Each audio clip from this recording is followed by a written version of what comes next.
Vous êtes-vous déjà demandé pourquoi votre vie spirituelle ne progresse pas, même si vous priez vite et cherchez Dieu de tout votre cœur? Peut-être que le problème n'est pas ce que vous faites, mais ce qu'il vous reste encore. Il y a une vérité inconfortable que beaucoup ne veulent pas vous dire. Mais aujourd'hui, vous allez l'écouter sans filtre. L'enfer ne tremble pas parce que vous priez fort. L'enfer tremble quand vous vivez en pureté. Cette vidéo n'est pas pour tout le monde. C'est un appel urgent aux vrais choisis. Pour ceux qui sentent qu'ils ont été séparés par Dieu pour quelque chose de grand, mais qui sont piégés dans une guerre secrète, une guerre contre le péché sexuel, contre les liens de l'âme, contre l'impureté qui contamine leur autel.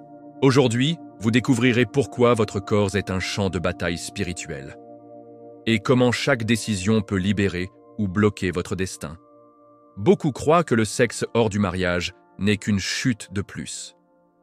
Mais la Bible révèle que c'est beaucoup plus.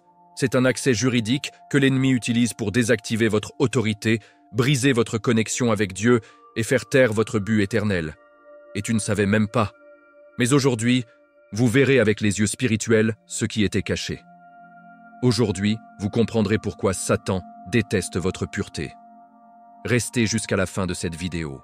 Ce que vous allez écouter peut débloquer des années de silence spirituel, restaurer votre feu, réactiver votre appel et commencer une nouvelle saison prophétique sur votre vie. Et si cela résonne dans votre esprit, il commente déjà là-bas. Ma pureté est puissante, parce que ce n'est pas seulement un message, c'est une activation céleste. Parfois, la guerre la plus brutale n'est pas menée avec des épées, ni entendue avec des grondements. Il y a des batailles qui se battent en silence, à l'intérieur de l'âme. Et les élus de Dieu le savent bien. L'ennemi n'attaque pas toujours avec des cris. Plusieurs fois, il le fait avec des chuchotements, de douces tentations, des distractions déguisées en plaisir. Jésus-Christ nous a mis en garde contre les astuces du diable dans Matthieu 26, 41. Vélad et orad, afin que vous ne preniez pas la tentation. Ce n'est pas une simple suggestion spirituelle, c'est une alerte divine pour une vraie guerre. Parce que quand Dieu vous choisit, l'enfer se lève. Le désir sexuel, lorsqu'il n'est pas sous la volonté de Dieu, devient un piège rusé. Ce n'est pas seulement une faiblesse humaine, car beaucoup sont justifiés. Non, il s'agit d'un assaut stratégique conçu par l'enfer lui-même pour briser la foi, obscurcir l'esprit et désactiver la flamme spirituelle. Pourquoi pensez-vous que tant de gens tombent juste avant de recevoir leurs promesses? Parce que Satan sait que le pays de la pureté est la terre sainte. Si vous contaminez ce terrain, vous pouvez neutraliser la mission. La Bible dit dans 1 Pedro 5, 8, « Soyez sobres et vélades, parce que votre adversaire le diable, en tant que lion rugissant, est à la recherche de quiconque dévore. » Quand un élu tombe dans cette guerre, non seulement perd sa paix, il perd le discernement, la direction, la clarté spirituelle. Le lien avec Dieu devient flou, les prières coulent, l'autorité s'affaiblit. Ce n'est pas un accident que beaucoup, après avoir cédé au péché sexuel, ressentent un poids invisible, comme s'ils avaient été déconnectés du ciel, parce qu'ils ont ouvert une porte spirituelle qui ne devrait pas être ouverte. Et bien que l'amour de Dieu ne s'éteint jamais, sa présence peut être réduite au silence par une désobéissance constante. Mais cette bataille révèle également quelque chose de puissant.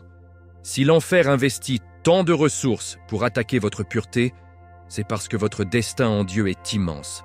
Ce que Portas est si sacré que l'ennemi ne tremble qu'avec la possibilité d'être ferme. Ce n'est pas exagéré, c'est de la spiritualité pratique. C'est pourquoi, lorsque vous décidez de résister, lorsque vous choisissez la foi sur l'impulsion, vous déclarez la guerre à l'enfer. Votre corps, votre esprit, tout en vous a été fait pour refléter la gloire de Dieu. Cher, choisi, vous n'êtes pas seul. Cette bataille est commune à tous ceux qui ont été marqués par Dieu. Mais c'est aussi l'occasion de montrer au ciel que vous êtes prêts.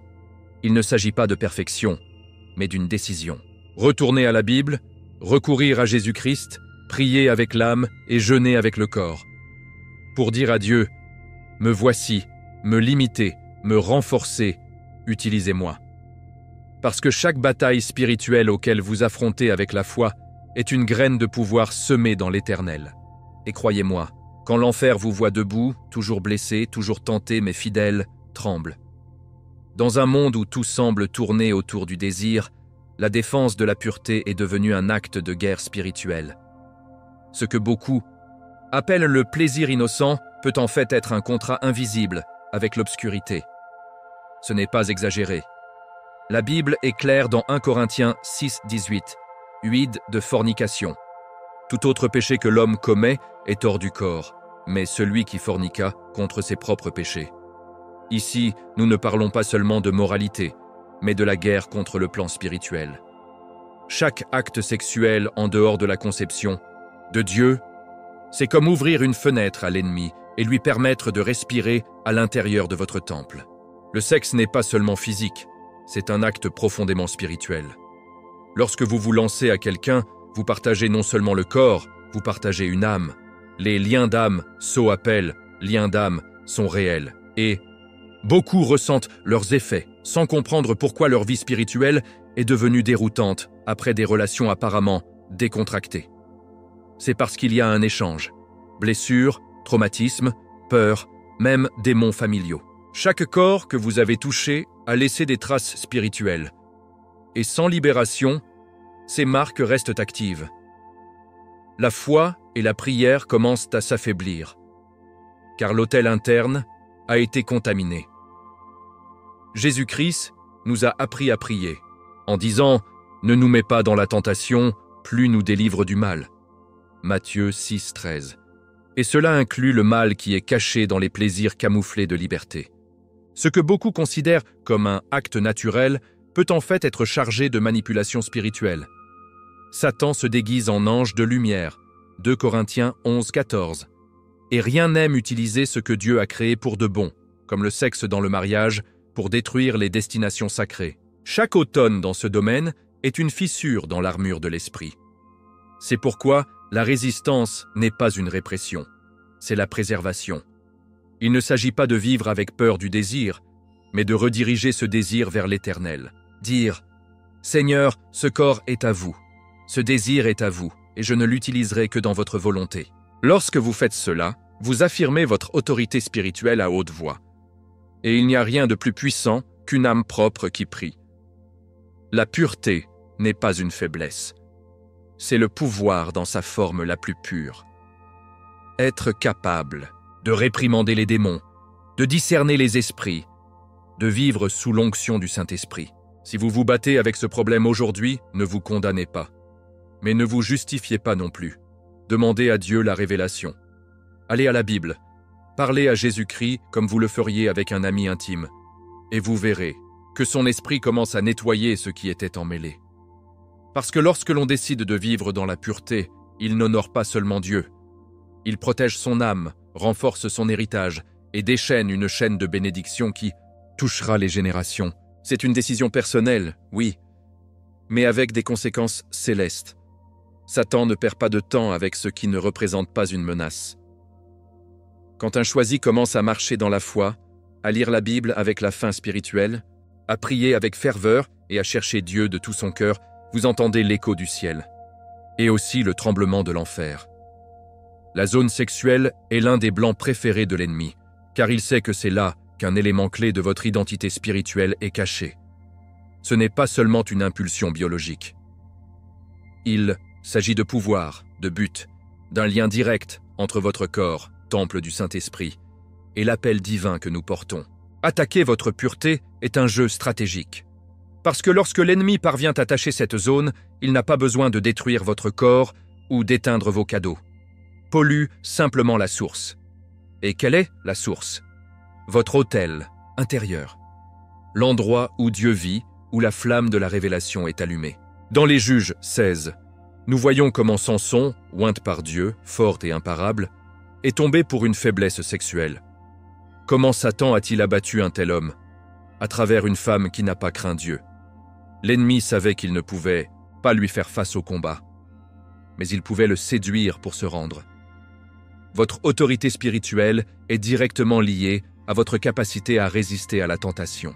Ce n'est pas une coïncidence que, juste au moment où vous vous préparez à un nouveau niveau avec Dieu, les gens, les situations et les désirs semblent dévier. L'ennemi veut briser votre impulsion spirituelle, se déconnecter du ciel juste avant les manifestes impossibles. Et le moyen le plus rapide d'y parvenir est de vous faire tomber dans un acte que vous savez que le Saint-Esprit se détende. Une nuit de plaisir peut faire taire des mois de prière. La pureté est comme un miroir propre où la gloire de Dieu se reflète. Lorsque ce miroir devient sale, la vision est déformée. N'écoutez pas clairement sa voix, ne se disséminez pas avec la même netteté. Votre esprit est rempli de doutes et votre cœur se refroidit. C'est pourquoi David, après sa chute avec Béthabé, a pleuré dans le psaume 51:10. « Créez en moi, ô mon Dieu, un cœur propre, et renouvelez un esprit droit en moi. » Il savait que la restauration n'était pas seulement émotionnelle, elle était spirituelle. Il savait qu'il avait perdu quelque chose de profond, la communion avec Dieu. Cher choisi, l'ennemi attaque cette zone parce qu'il craint ce que vous pouvez libérer lorsque vous êtes dans la sainteté. Lorsque vous êtes propre, votre voix résonne au paradis. Votre prière déplace des montagnes, votre présence des monts inconfortables. Par conséquent, chaque fois que vous dites non au péché, vous soulevez un drapeau de guerre dans le monde spirituel. Vous n'êtes personne. Vous faites partie de l'armée céleste. Votre pureté n'est pas une règle religieuse, c'est une stratégie divine. Et quand vous le comprenez, vous marchez avec le pouvoir et le but. Lorsque Dieu a conçu votre corps, il ne l'a pas fait comme un simple ensemble d'os et de chair. Il l'a créé comme un temple, et pas un temple, un endroit où sa présence pourrait habiter. Dans 1 Corinthiens 6, 19-20, Paul nous rappelle « Ou ignorez-vous que votre corps est le temple du Saint-Esprit ? Vous n'êtes pas votre. Glorifiez. Alors, à Dieu dans votre corps. » Ce n'est pas une poésie biblique, c'est une révélation.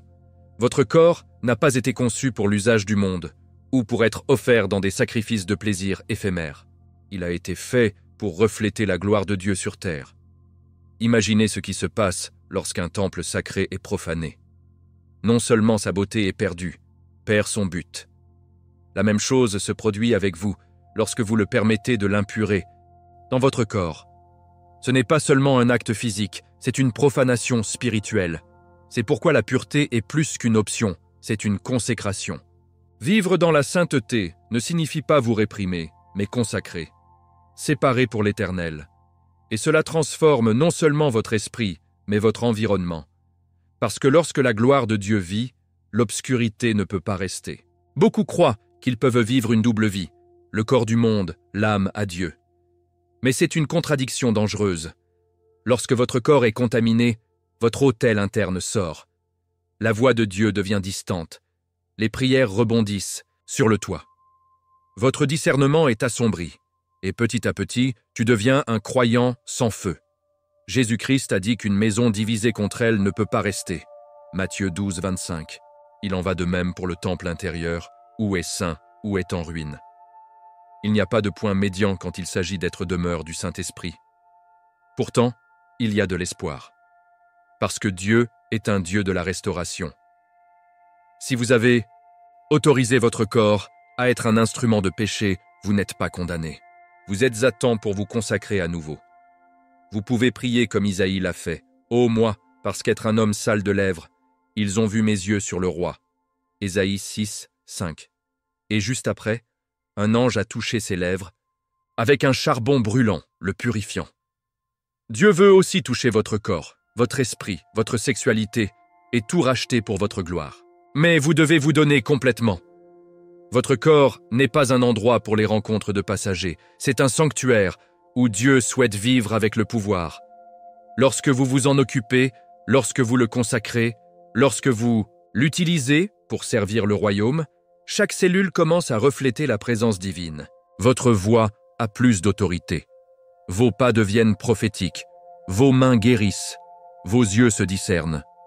Parce que là où vit le Saint-Esprit, il y a la liberté, il y a du pouvoir, il y a de la victoire. Et si Dieu vous a appelé, c'est parce qu'il a confiance que vous pouvez vivre en tant que temple vivant au milieu d'une génération qui a oublié le sacré. Lorsque quelqu'un sort de la pureté que Dieu a établie, les conséquences ne se manifestent pas immédiatement comme une tempête. Parfois, ils arrivent comme une brise chaude, douce et constante, qui se révèle progressivement le feu de l'esprit. On cesse de prier avec ferveur. La Bible devient une routine. La voix de Dieu semble distante. Ce qui était auparavant un autel est maintenant un coin froid de l'âme. Ce n'est pas que Dieu vous a quitté. C'est que l'impureté a soulevé des barrières spirituelles que vous avez autorisées avec vos décisions. L'ennemi n'a pas besoin de vous tuer, de salir le temple et de fermer votre connexion avec le ciel. L'impureté affecte votre vision. Vous perdez le discernement. Ce que vous avez précédemment perçu comme un danger, maintenant cela semble normal. Les alertes du Saint-Esprit deviennent faibles. C'est comme marcher dans une pièce avec les lumières éteintes. Un coup, KS, vous êtes confus. Ésaïe 59, 2 le dit clairement. Vos iniquités ont fait une division entre vous et votre Dieu, et vos péchés vous ont fait cacher votre visage. Ce n'est pas une punition, c'est une conséquence. Le péché ne brise pas l'amour de Dieu pour vous, mais interrompt votre sensibilité spirituelle. Et lorsque vous n'entendez pas votre voix, vous êtes vulnérable. Un autre effet dévastateur de l'impureté est la perte de l'autorité spirituelle. Vous pouvez continuer à prier, à prêcher, à chanter, mais quelque chose reste. Votre voix ne charge plus la même onction. L'ennemi ne craint plus. Parce que vous connaissez vos liens. Il vous voit battre en secret et rit de vos tentatives publiques. Par conséquent, Jésus était radical dans Matthieu 5, 29. Si votre œil droit est l'occasion de tomber, retirez-le. Il ne parlait pas de mutilation physique, mais de décision extrême pour protéger le sacré. Parfois, s'éloigner d'une relation impure est plus précieux que de maintenir une image religieuse intacte. De plus, l'impureté contamine votre environnement. Ce n'est pas un problème privé. Cela affecte ceux qui vous entourent. Votre famille ressent le poids. Vos enfants héritent de vos chaînes s'ils ne sont pas brisés. Les décisions en secret produisent des malédictions dans les générations futures. C'est pourquoi la Bible parle de péchés qui visitent jusqu'à la 3e et 4e génération. Exode 20, 5. Mais cela nous donne également de l'espoir. La miséricorde de Dieu atteint jusqu'à 1000 générations dont ils le craignent. Exode 20, 6. Et tout commence par une décision, fermer la porte, nettoyer le temple, retourner à l'autel. Enfin, l'impureté éteint le feu. Et sans feu, il n'y a pas de guerre gagnée. L'ennemi n'a pas besoin de votre foi pour abandonner, il suffit de le refroidir. Que vous continuez à aller au temple, mais sans passion. Que vous lisez la Bible, mais sans révélation. Que priez-vous, mais sans larmes. C'est le nombre de fins vides, déçues, sèches. Mais vous pouvez inverser cela. Aujourd'hui. Retournez au premier amour. Retournez à la croix. Allez à Jésus-Christ, de tout votre être. Parce que lorsque vous décidez de vous sanctifier, le feu revient. Et là où il y a le feu de Dieu, il n'y a pas d'espace pour l'obscurité. Dieu ne vous appelle pas à la pureté pour vous punir, mais pour vous restaurer. Son appel ne vient pas avec une condamnation, mais avec une invitation à revenir. En tant que père du fils prodigue dans Lucas 15, il ne s'attend pas à vous voir nettoyer pour vous recevoir. Il vous reçoit sale, brisé, désorienté et coule toujours vers vous, à bras ouverts. Parce que ce qui compte le plus pour Dieu, c'est là que vous êtes tombé, mais où vous décidez de marcher à partir de maintenant. Si aujourd'hui vous décidez de dire oui à la pureté, le ciel est activé en votre faveur et les anges célèbrent votre retour. Beaucoup croient qu'ils n'ont plus de remède. Ils ont franchi une limite invisible. Ils ont échoué tant de fois que l'appel a été révoqué. Mensonge de l'enfer. Romains 11, 29 dit que les dons et les appels de Dieu sont irrévocables. Cela signifie que ce que Dieu vous a donné est toujours là, attendant que vous le reproduisiez. Ce que vous avez perdu dans l'impureté, il peut le restaurer avec obéissance. L'incendie qui est sorti peut être relancé. L'autorité qui s'affaiblit peut être renouvelée. Tout peut recommencer. Si vous décidez de vivre en tant que Saint-Temple aujourd'hui. La restauration n'est pas magique, elle est progressive. Commencez par une décision ferme, suivie d'une discipline quotidienne. Prière, jeûne, démission, communion avec la Bible et le Saint-Esprit. Quand vous dites « Seigneur, je veux vivre dans la pureté », il ne vous nettoie pas seulement, cela vous équipe. Cela vous donne un discernement pour éviter les pièges, vous donne la force de résister et vous entoure de gens qui vous conduisent au paradis. La restauration comprend les cycles de rupture, non seulement pour briser le péché, mais aussi avec les environnements, les personnes et les habitudes qui vous ont conduit à tomber. parce que la pureté est également protégée. Et il y a quelque chose de plus profond. Lorsque vous décidez de vivre dans la pureté, vous restaurez non seulement votre cadeau, mais aussi votre lignée spirituelle. Beaucoup choisis portent des malédictions qui ont commencé avec l'impureté de leurs parents ou de leurs grands-parents. Mais vous pouvez être le point de rupture. Lorsque vous choisissez la sainteté, vous écrivez une nouvelle histoire pour vos enfants, vos petits-enfants et pour tout ce qui sera né de vous. Joël 2,25 promet « Et je restaurerai les années où la caterpillar, le salton, le révolton et le homard. » Dieu ne restaure pas seulement, il multiplie ce que le péché a essayé de détruire. Alors n'ayez pas peur. Ne vous enfuisez plus. Ne regardez pas en arrière avec culpabilité, mais en avant avec espoir.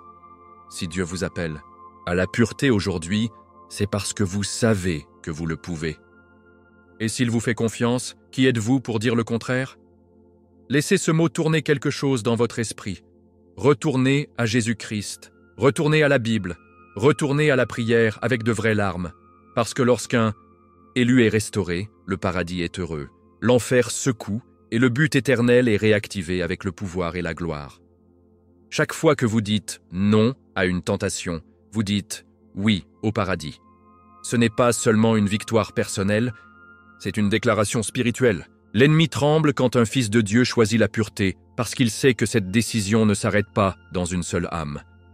Il affecte les générations. Lorsque vous décidez de vivre dans la sainteté, vous ne nettoyez pas votre autel, vous levez un mur de protection autour de vos enfants, vos petits-enfants et tous ceux qui un jour marcheront sous votre couverture spirituelle. La Bible nous enseigne que les décisions d'aujourd'hui construisent les destinations de demain. Beaucoup croient que la pureté est une affaire privée, quelque chose entre eux et Dieu. Mais ce n'est pas le cas. La pureté a un écho. Il a un héritage, il a un poids spirituel. Le psaume 112, 2 dit « Sa progéniture sera puissante sur terre, la génération de la droite sera bénie. » Voulez-vous que vos enfants soient bénis? Commence alors à vivre dans la sainteté. Parce que ce que vous ne cassez pas se répète, mais ce que vous brisez dans l'esprit ne revient jamais. Une vie en pureté établit une ligne de victoire que l'ennemi ne peut traverser, et cela va au-delà de votre famille. La pureté vous positionne comme une autorité territoriale. Il y a des régions où le péché sexuel a détruit des familles entières, des églises entières. Mais quand un élu de Dieu se lève et dit « Mon corps est un autel, pas un champ de bataille, quelque chose est activé dans le ciel. » Vous commencez à libérer des environnements, à intercéder avec le pouvoir, à marcher avec une onction qui casse Yugos. Il ne s'agit pas seulement d'éviter le péché. Il s'agit d'établir un domaine spirituel en particulier que Dieu vous a donné. La pureté vous donne également une clarté. Il vous permet d'écouter Dieu sans interférence, de voir le monde avec les yeux de l'esprit et de discerner ce que les autres ne peuvent pas. C'est comme vivre en haute définition, tandis que le reste est en noir et blanc.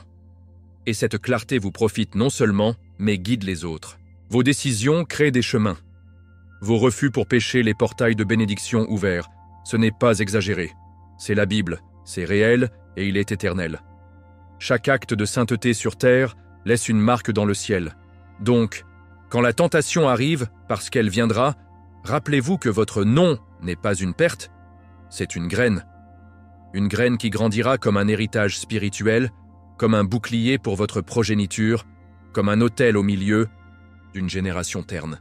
Jésus-Christ a battu la tentation avec la parole, Matthieu 4, et vous pouvez aussi. Chaque fois que vous choisissez Dieu, l'enfer perd un territoire. Parce que là où il y a de la pureté, il y a de la gloire. Et là où il y a de la gloire, il y a un héritage céleste. Lorsqu'un élu décide de surmonter la tentation et refuse de céder au péché, il éprouve une transformation profonde dans son esprit. Ce n'est pas seulement une question de discipline personnelle, mais une consécration qui fait de la personne un guerrier spirituel.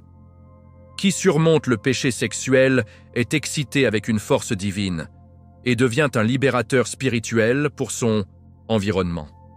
Ce n'est pas une vaine rhétorique, mais une réalité soutenue dans les Écritures. Dans Éphésiens 6, 10, 11, on nous dit que nous devons nous renforcer dans le Seigneur et dans la puissance de votre force. Ainsi, la victoire personnelle apporte non seulement la santé à l'âme, mais ouvre la porte à une autorité que l'ennemi craint. Le guerrier spirituel est quelqu'un qui, par sa lutte et sa victoire, devient un phare de lumière au milieu de l'obscurité. Cette transformation ne passe pas inaperçue. Il est visible pour tous ceux qui recherchent la vérité. Un guerrier uni par Dieu rayonne une aura d'espoir, devenant un exemple vivant qui, avec la foi et la discipline, le cycle du péché peut être brisé. Comme David, il a affronté Goliath armé uniquement de sa foi et de l'épée divine. Chaque bataille gagnée dans le domaine de la pureté renforce non seulement l'individu, mais toute la communauté. Jésus lui-même, lorsqu'il résiste dans le désert, Matthieu 4, nous a montré que la véritable onction naît de la conviction inébranlable dans la parole de Dieu. Mais être un guerrier spirituel ne signifie pas marcher seul dans la solitude de la lutte. C'est un appel à diriger, à inspirer les autres, à remporter la victoire. L'onction du guerrier se manifeste lorsque, à travers la prière fervente et l'étude intense de la Bible, l'élu se transforme en voix qui libère ceux qui sont tombés.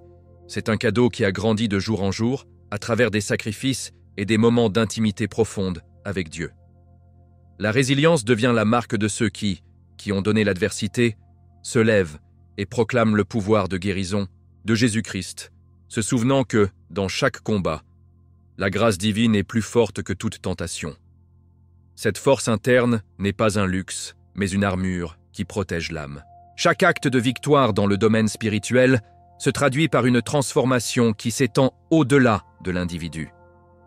L'unité guerrero devient un libérateur, capable de briser les chaînes et de proclamer la liberté que seul Dieu peut donner. À chaque pas ferme, son témoignage inspire les autres à laisser derrière eux l'ombre du péché et à embrasser une vie de sainteté. Sa vie devient une déclaration puissante. L'amour de Dieu, manifesté en Jésus-Christ, est capable de transformer la faiblesse en force, l'obscurité en lumière. Ainsi, le guerrier défend non seulement son propre temple, mais est également un pilier dans la lutte contre les forces de mal qui tentent de détourner les fidèles.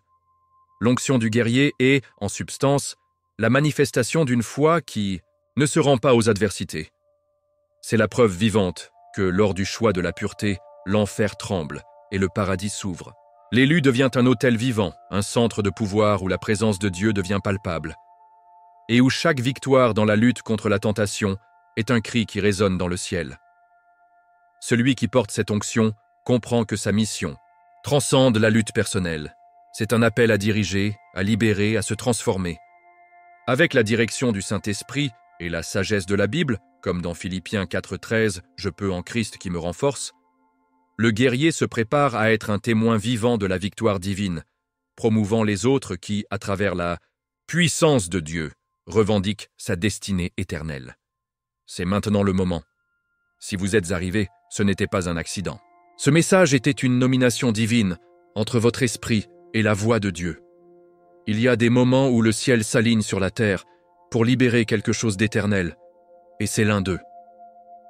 Vous n'écoutez pas simplement un contenu, vous êtes activé spirituellement.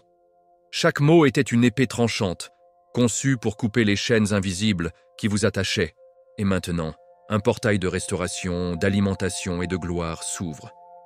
Mais pour y accéder, vous devez faire quelque chose, déclarer avec foi. Proverbe 18-21 dit que la mort et la vie sont tenues par la langue. Votre bouche a un pouvoir créatif. Il déclare maintenant dans les commentaires « Ma pureté est puissante », pas comme une phrase cliché, mais comme une déclaration prophétique. Écrivez-le avec conviction, en tant que personne qui comprend que la pureté n'est pas une faiblesse, mais la force céleste. Cette phrase devient un cri de guerre, un acte de rébellion contre l'obscurité, un écho qui résonne dans le monde spirituel. Votre passé n'a pas d'importance. Peu importe combien de fois vous êtes tombé. Ce qui compte, c'est que vous vous teniez aujourd'hui, déterminé à marcher dans la sainteté. Votre déclaration active non seulement votre présent, active votre avenir, votre lignée et votre destin. N'oubliez pas Quentin choisit ceux qui arrêtent de se rapporter des relations sexuelles hors du design de Dieu, l'enfer tremble.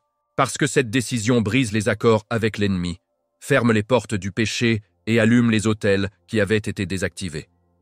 C'est le début d'une nouvelle saison spirituelle. Jésus-Christ vous appelle aujourd'hui non seulement pour résister, mais pour surmonter avec l'autorité. Marchez avec la Bible comme une épée, la foi comme un bouclier et une prière comme votre ligne directe avec le ciel. Chaque mot qui sort de votre bouche, chargé de foi, peut rediriger une génération entière. Vous oui à Dieu devient une clé qui ouvre les prisons. C'est plus qu'une activation individuelle, c'est un mouvement. Une génération d'élus qui comprend que leur pureté est le feu, leur sainteté est le pouvoir et sa vie est l'autel. Tu n'es pas seul. D'autres se réveillent également, tremblant de la poussière de la culpabilité et mettant l'armure de Dieu. Aujourd'hui est le jour de sceller votre engagement. Levez vos mains, priez de votre cœur et dites à Dieu, « Me voici, emmenez-moi à de nouveaux niveaux. Purifiez mon corps, mon esprit et mon but. Je déclare que je suis un temple vivant, un guerrier saint et un porteur de sa gloire. » Et maintenant, avant de fermer cette étape, je vous laisse une dernière question. Que êtes-vous prêt à laisser pour vivre l'appel que Dieu a pour vous? Que votre réponse n'est pas seulement une pensée, mais une action.